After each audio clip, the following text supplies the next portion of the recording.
A couple milestones were reached in Ohio State's win over Minnesota. How did Ohio State overcome Minnesota's zone defense? And Ohio State has a big test coming soon. All that and more right here on Locked on Buckeyes. You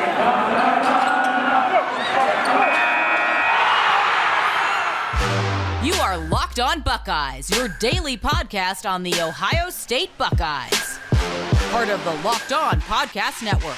Your team every day. What is up, Buckeyes fans? Welcome back to another episode of Locked on Buckeyes, part of Locked on Podcast Network. I'm also the host of the Jay Stevens Podcast. It is a Friday, January 28th in the year 2022, and I would like to thank every person out there for making Locked on Buckeyes, yes, that's you, their very first listen of every single day.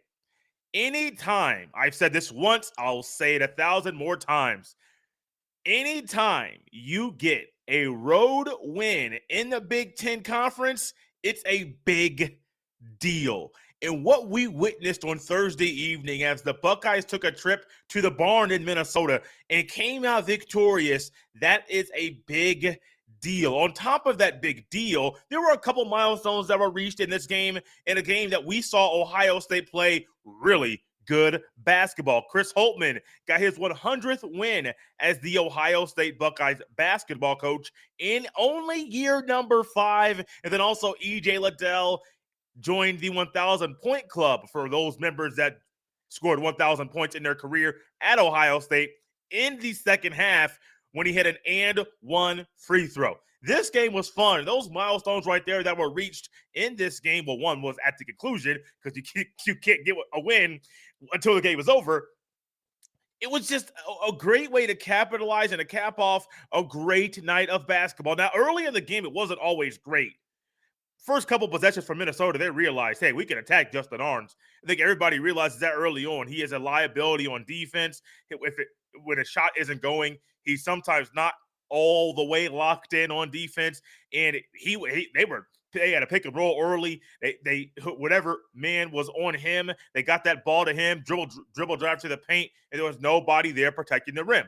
And then another time, same guy, Lowell, number 12, was the man that Arns was defending. Next thing you know, Lowell hits a three. Chris Holtman makes a quick defensive switch because he realizes he can't keep Arns on Lowell. I hope I'm saying his name correctly, because Arns is going to be a liability and down the road would hurt Ohio State. Offensively, things were rolling. Things were looking okay. The zone defense I thought the zone defense was going to give Ohio State major fits. I mean, major fits. No Jamari Wheeler in this game. Michi Johnson comes back in this game. First game back after missing a few. He did wear a mask. It was a different type of mask than normal. Your normal mask over your face and eyes and over your nose. But he did have a little bit covering his mouth and chin as well. And it had a little easier way for him to breathe. Well, holes for him to breathe in. But he said breathing was hard. And Michi in this game, he did hit at least one logo three. And I'm like, okay, go ahead, do your thing, Michi. But I do think that was a spark for that first unit that was necessary. Liddell, in a game when you're 12 points away from joining the 1,000-point club, you yourself are thinking, okay, I could get this easily. And some people are saying, they wanted Liddell to get that milestone within the first 5 minutes. That wasn't the flow of the game. EJ just played within the flow of the game and let the game come to him. He let the game just flow the entire time. Didn't want to be too big of a focus, too small of a focus. Hey, if the shot's there, great. If the shot's not there, I'm not going to worry about it. And EJ Liddell was a guy that in this moment, he was just doing his thing, to the tune that he is the first Ohio State player in the last 25 seasons to record at least 20 points, 15 rebounds, and 5 assists in a game. That's just coming to him because at the end of the first half, I believe he only had 9 points. Malachi Branham had 9 points within the first 9 of the first 11 points for Ohio State. So that's a little bit of a different twist for you, saying, well, EJ's the guy, but why is Branham scoring early? That's just the way the game was coming. The game was flowing, and the offense just flowed that way. In the second half, Ohio State got a big, major, huge spark from Kyle Young. there are times I think Kyle Young should play more, should start at times over Zedke. Not that Zedke is a bad player. I just think that for that matchup, it's more for Kyle Young to start instead of Zedke. Kyle Young's perfectly fine sticking within his role, any role that Chris Holtman has for him. Kyle Young at the end of this one, he had 14 big points. Let me get this correctly. Yeah, Kyle Young got 14 points on 5 of 7 shooting, hit all 4 of his free throws, added in 4 rebounds and 4 assists as well. Liddell led the way with 23 points, 15 rebounds, 5 assists. Unfortunately, he had 4 personal fouls, almost fouled out in this one. Zedke had 12 points on 6 of 9 shooting with 8 rebounds. Malachi Branham had 11 points and 6 rebounds of his own, also added in 3 assists. On the other side of the ball, Minnesota, they have 4 guys in double figures. Willis with 12, Battle with 15, Lowell, I hope I'm saying his name correctly, with 11, and then Sutherland with 12. That 4-headed monster, those 4 guys together, they were keeping Minnesota in the game. There was a time I thought Ohio State could have beaten Minnesota by 20, just by the way that the game was flowing and the ball was moving. But that wasn't the final score. The final score is 75-64, an 11-point win for the Buckeyes. In this one, the ball was flowing and moving in a way in a time. And even though this zone defense we're going to talk about here in a second kind of derailed things for a little bit for Ohio State, things never got out of hand. And in a time when I know Ohio State has too many self-imposed turnovers, when Ohio State sometimes gets down and beats themselves, this one never got out of hand for either side. And it should have got out of hand for Minnesota because Ohio State has the firepower and they were doing everything needed to blow this one wide open. It just didn't happen. This one, Ohio State wins an 11-point game in the barn. Chris Holtman, his 100th win as the head coach of the Ohio State Buckeyes. EJ Liddell joins the 1,000-point club for those members that have played basketball at Ohio State that have scored at least 1,000 points in their career. The nice thing about Liddell, his career is not over. Holtman's career is not over. I wonder how many wins Holtman will have while at Ohio State, and I wonder how many more points EJ will score while he is a Buckeye. You are tuned in to Locked On Buckeyes here on a Monday, part of the Locked On Podcast Network, your team every single day. It's Super Week, brought to you by Get Upside, and there's no better place to get coverage of the big game than a Locked On NFL podcast. Locked On NFL will be in LA all week covering the big game. For those of you that are podcast listeners, audio only, thank you so much. Make sure you subscribe on whatever app you're listening to right now or follow. I think some of the terminology has altered lately over the past few months or years for podcasting, but make sure you subscribe or follow Apple Podcast users. Make sure you leave a 5-star review and a rating. For those of you on the YouTube, thank you. The growth keeps happening, and it's all because of you. Make sure you subscribe to the channel. Make sure you hit that bell so you're notified every time a new video goes live or is uploaded. Make sure you hit the like button on this video and every video on this channel. It's a great way to help more people stay up to date with their Ohio State Buckeyes with this year's podcast. A zone defense, we talked about it briefly yesterday, and I wasn't planning on doing this today, but it just happened. A good zone defense will be also not only a 2-3 defense, but it'll rotate into a 3-2 defense. And so when you think about it, you're thinking, okay, cool. When I get to the wing, that defender is down low, so I can attack in a way, and there's going to be a gap there if he does not come up. There's going to be a driving lane there if the guy that's down low, on the wing does not come up. If the guy that's up top does not come down or does not come over, there's going to be some places there for me to attack. But a good zone defense, what we saw with Minnesota, they went from a 2-3 to a 3-2 simultaneously and seamlessly. I'm surprised they got that out without stuttering. Pretty proud of myself for that one. And it didn't derail Ohio State. Yes, it gave them a hiccup. Yes, it gave them a hurdle, but it did not derail them in a way that I expected it to. Ohio State in this one, they were a team, not just in this one, but in every game. Ohio State was a team that has one of the higher post-up percentages in college basketball. I believe it's top 5. If not top 5, it's top 4. 20% of the time, at least, they're posting up and throwing the ball into the post. Minnesota knows this. Purdue, Ohio State's next opponent, knows this. And everybody else in the country knows this. They're trying to throw the ball inside. Zed Key, EJ Liddell, Kyle Young. Not so much in that order. Just whatever the game dictates is where the ball will go. Well, in this one, Minnesota comes out in a zone defense. They actually maneuver into a zone defense. And the patience I saw from Ohio State really stuck out.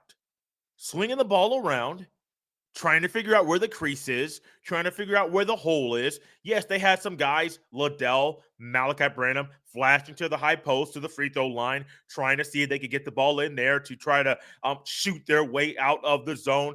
You can shoot your way out of the zone from behind the three-point line, or you can also shoot your way out of the zone from right there at the free throw line. Two different ways to shoot yourself out of the zone. Malachi Branham is phenomenal in the mid-range, and he had done a phenomenal job in the mid-range early in the game to get 9 of the first 11 points. And so Minnesota seeing this, I'm like, okay, cool. We're not going to let you guys continue to do this. And Ohio State, they still found ways to at times throw the ball inside to the post. But one thing Chris Holtman did was he was having guys from the wing. Now, I'm saying like 3-point side, little 3-point down by the corner. They were to come in and cut into the middle, right by the free throw line. So it's not your traditional, I'm gonna have my postman come up from the block to the free throw line to flash up and to get the ball. No, but I'm gonna have my guy from the corner on the wing, on the sideline, well, not sideline, but on the side of the court, flashing and cut. And that cut there, it wasn't expected. It was a way to slip right through and be a little to slither your way right through the defense to get the ball. Now, one thing that person that has the ball has to do, you have to be able to realize, am I going to shoot? Am I going to pass? How patient am I going to be? Am I going to be calm with the basketball? These are all things that in the moment you have to worry about. In Ohio State, you could tell they practice this because this is not something that most teams can just work on, throw in on the fly, and be good at it. No, Ohio State worked at it, and the cuts that I just mentioned, going from the side, coming into the middle. Eugene Brown had some. I think Cedric Russell had a couple. These are guys that are guards that, yes, when they get the ball in their hand, Cedric Russell can shoot that ball, can shoot that thing with ease if he needs to. But he's also been very patient and just been able to follow and flow with the offense. And Ohio State did this, and in the moment, they stayed with Minnesota. They did not get out of bounds. They did not get out of whack or out of tune with Minnesota. Also, Ohio State, when they were getting some of these shots inside, they missed a lot of initial shots. They had so many offensive rebounds, it was stupid. I mean, to the tune, they had 20 offensive rebounds, 28 defensive rebounds. They won the defensive battle 48-22. They had 8 points off turnovers, didn't win that battle, but those points are still huge. Ohio State in this game. We talk about the hustle stats in basketball. And this is a game where the hustle stats matter. Because in a zone, most teams in a zone, you're only going to get one shot. They're going to rebound, and they're going to go down to the other end and try to score on you. You have 5 guys inside the three-point line on defense. The rebound should be the team that's on defense easily. But Ohio State said, no, we're not going to allow you to just do that. And Chris Holtman says, no, we're crashing the glass. We're crashing the glass. We're crashing the glass. And by crashing the glass, you saw Liddell get a shot, missed it. Okay, cool. Zed Key get a rebound. He get a shot, missed it. Okay, cool. Zed Key get another rebound. Pass it to Branham. Branham gets a shot. Ohio State was so in tune with the game plan against Minnesota, that zone defense that would derail most teams, and I think even earlier in the year, would have really, really drastically messed up Ohio State. Not this game. Not this night. It didn't phase them at all. Ohio State with the hustle points, they were huge. You talk about Kyle Young earlier with his 14 points. Ohio State had 27 second chance points. Ohio State had 23 bench points. Now remember, Jamari Wheeler's out of here, Michi Johnson's in the starting lineup. So somebody needs to step up off of the bench. Great job, Kyle Young. Great job, said Russell, adding in 8 points of his own. Also, points in the paint. Ohio State had 40. Ohio State in this one, they showed you. We talk about it all the time, but they proved to us once again. Hustle, stats matter. You want to beat a zone defense? How do you do it? Find different ways to get inside of the crease and into the heart of that defense. You might not always make your first shot, but what do? Get that rebound, battle for the rebound over and over and over and over and over again until you get the final rebound that's right before that ball goes into the bucket. Second chance points, offensive rebounds, points in the paint, all of those are ways to beat and overcome a zone defense. Now, some teams can overcome a zone defense by shooting it from the outside, shooting three-pointers, and just shooting that team out of a zone defense. Minnesota realized Ohio State's not going to beat us via the three. Only person that can is Justin Arns, and that boy is cold. C-O-L-D, cold. Not as in cold, his shot is just lethal. No, but cold, his shot is not going in right now. That's the reality.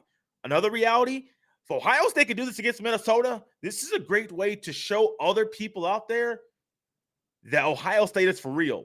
They're not just going to be a team that's going to be a 15 to 20 ranked team all year, but they could be climbing themselves inside the top 15, maybe inside the top 10.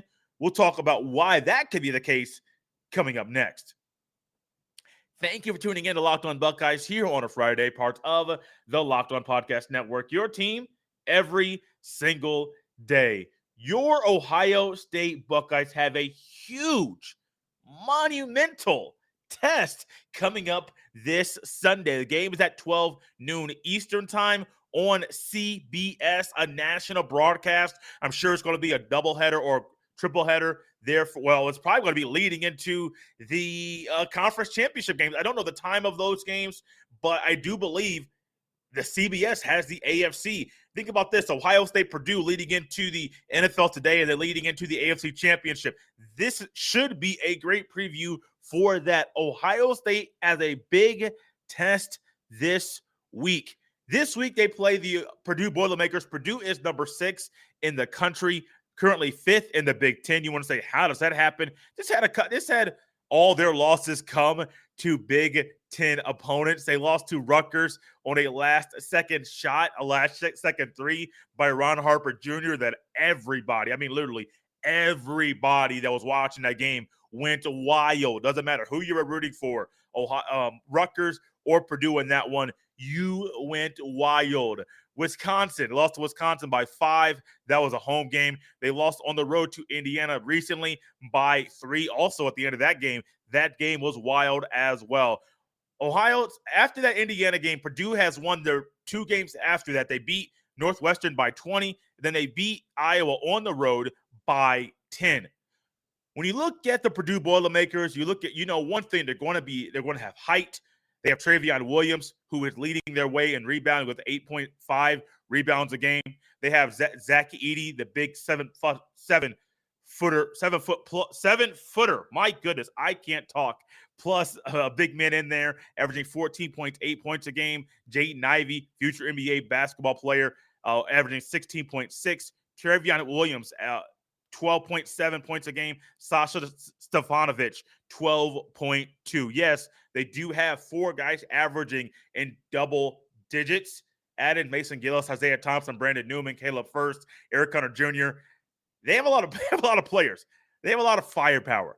They have a lot of people that just fit in where they're supposed to. Oh, yeah, Zach Edey is averaging 7.6 rebounds a game and 1.2 blocks per game as well. Let me get Zach Edey's correct height so everyone knows more about exactly what we're dealing with here. Zach Edey, 7'4", 295 pounds. You think about Travion Williams, that'll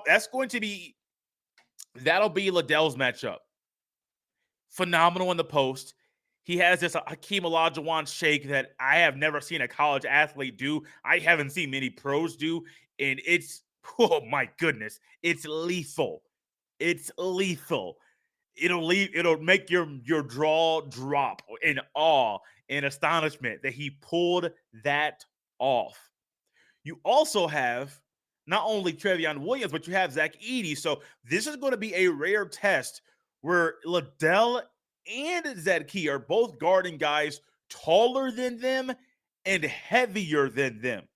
Then you have Jaden Ivey, and I wonder if Wheeler missing this game was, hey, we could beat Minnesota without Jamari Wheeler. We need Jamari Wheeler for the Purdue game, because that Jaden Ivey Jamari Wheeler matchup is one that I'm going to be locked in for, ready to go, because this is a matchup here that if Ohio State doesn't slow this down, it's going to be a long afternoon. Crazy things happen in West Lafayette and Mackey Arena. My first time being there will actually be on Sunday. I have never been to Mackey Arena, so I'm going to be there to see 14,000 loud, strong Purdue Boilermaker fans, to see exactly what takes place when they're loud and proud and representing their team. I wonder, I am curious. I know how good Ohio State is. I know how good Purdue is. I wonder if Ohio State has what it takes to compete with one of the better teams in the country. They can beat all good teams. They beat Duke earlier. That was a home win when the students ended up rushing the court at the end of this one. But this game's different.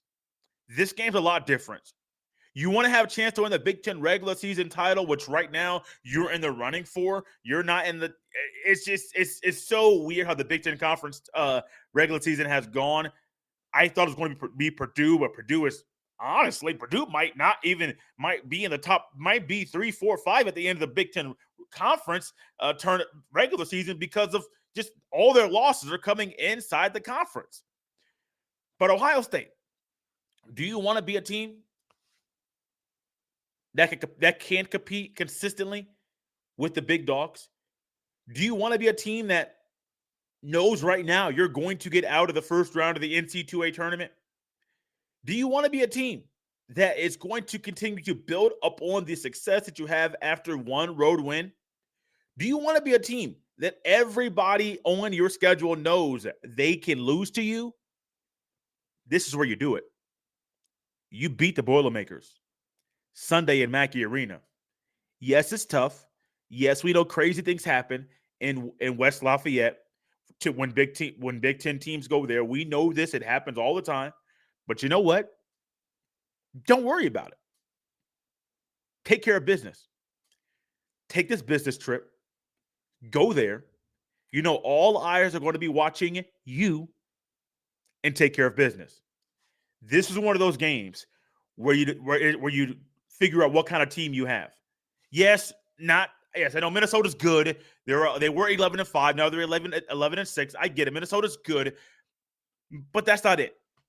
This is one of those games against one of the better teams in the country, one of the better teams you're going to face all season long, where you let people know, was that Duke game a fluke, or are we for real? We could go into Mackey Arena, a place where we normally struggle, and win and be a really good basketball team. Hey, we'll find out Sunday. You know what else? We'll talk about it right here on Monday.